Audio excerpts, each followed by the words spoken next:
বিসমিল্লাহির রহমানির রহিম। মাননীয় সংসদ সদস্যবৃন্দ, আসসালামু আলাইকুম। ফ্যাসিবাদের নির্মমতার শিকার অসংখ্য মানুষের কান্না আর হাজারো প্রাণের আত্মত্যাগের মধ্যে দিয়ে অবশেষে আজ থেকে পুনরায় যাত্রা শুরু হতে যাচ্ছে জনগণের ভোটে জনগণের কাছে জবাবদিহিমূলক সত্যিকার অর্থে জনপ্রতিনিধিশীল জাতীয় সংসদ। বাংলাদেশের জাতীয় সংসদের রাজনীতির এই ঐতিহাসিক মুহূর্তে আমি আল্লাহর দরবারে শুকরিয়া জানাই, যার অশেষ রহমতে আমরা একটি ন্যায়ভিত্তিক গণতান্ত্রিক মানবিক বাংলাদেশ প্রতিষ্ঠার লক্ষ্যে যাত্রা শুরু করতে পেরেছি। 1971 সালের স্বাধীনতা যুদ্ধের থেকে শুরু করে 2024 সালের দেশ এবং জনগণের স্বাধীনতা রক্ষার যুদ্ধ সহ এই পর্যন্ত দেশে গণতন্ত্র এবং মানুষের অধিকার প্রতিষ্ঠার সংগ্রামে যারা শহীদ হয়েছেন, ত্রয়োদশ জাতীয় সংসদ শুরুর এই যাত্রা লগ্নে আমি তাদেরকে কৃতজ্ঞতার সঙ্গে স্মরণ করছি। এই আন্দোলন সংগ্রামে যেসব মায়েরা তাদের সন্তান হারিয়েছেন,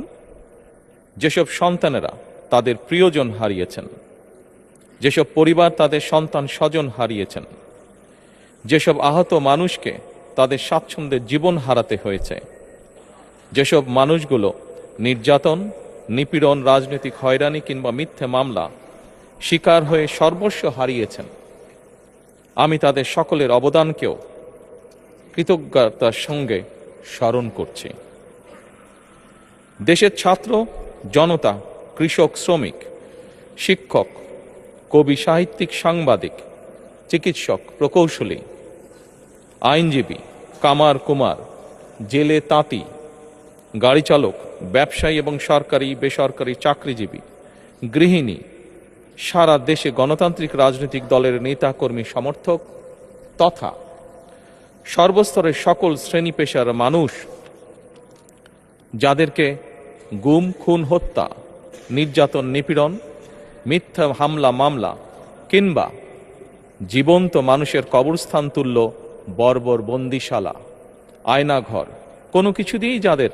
গণতান্ত্রিক আকাঙ্ক্ষাকে রুখে দেওয়া যায়নি, যাদের সাহসী ভূমিকায় দেশে পুনরায় গণতন্ত্র ফিরে এসেছে, আমি